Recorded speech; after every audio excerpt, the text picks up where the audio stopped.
Hi, I'm Heather McCauley, Jake's wife.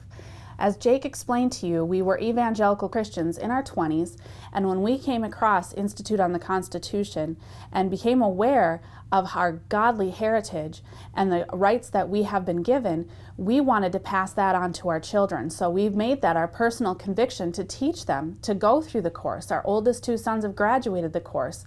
They're learning the amendments, the Bill of Rights, the preamble to the Constitution, and the beginning of the Declaration of Independence. And we felt really convicted that this is our duty before God to do. And you know, we can fight and we can legislate and we can get right laws in and elect good people now. But if we fail to teach our children and our grandchildren, all is for nothing. We're going to lose everything that we have done. And so I would encourage you as a grandparent, as a father or mother, when you have your kids or grandkids come over, that you would teach them this course. Take the course, sit down with them, go through the amendments, go through the fact that these kids have God-given rights, that they need to know them, they need to be aware of our Constitution and how our government is founded, so they can be educated and we can maintain the liberties that we are fighting for. You educating your children is the most important thing, and I would really encourage you to take the course and teach it to them. Thank you so much. God gave us His law to protect our rights. We are one nation under God. I am Lord your God. You shall have no other gods before me. Our founders had a king who was taking away our God-given rights, and they had to remind that king that he was not God. So they declared independence, stating, "We hold these truths to be self-evident that all men are created equal, that we are endowed by our Creator with certain inalienable rights, and among these are life, liberty, and the pursuit of happiness. To secure these rights, governments are instituted among men, deriving their just powers from the consent of the governed." After this declaration, we needed a government system that would protect our God-given rights.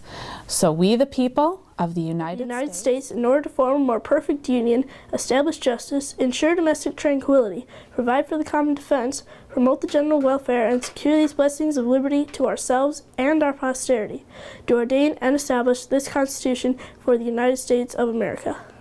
Our ability to worship the God that gave us our rights was top priority.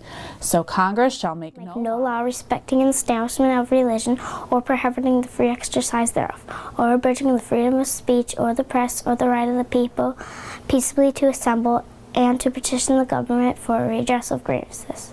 How are the people to protect their God-given rights in the case that government is not willing or able? A well-regulated militia being necessary to the peace, the right of the people to keep and bear arms shall not be infringed.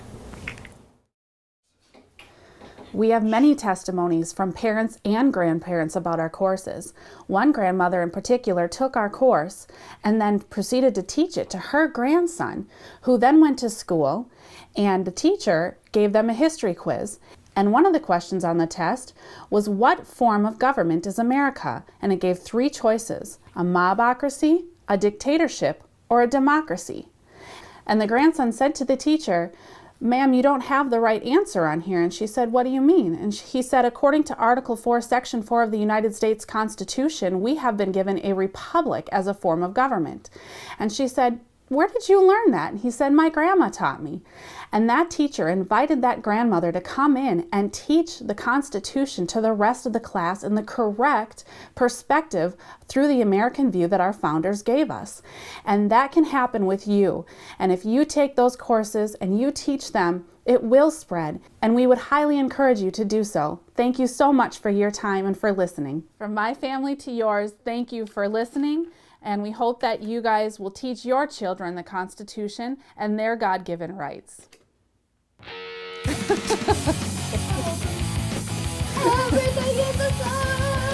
don't know what the heck to say.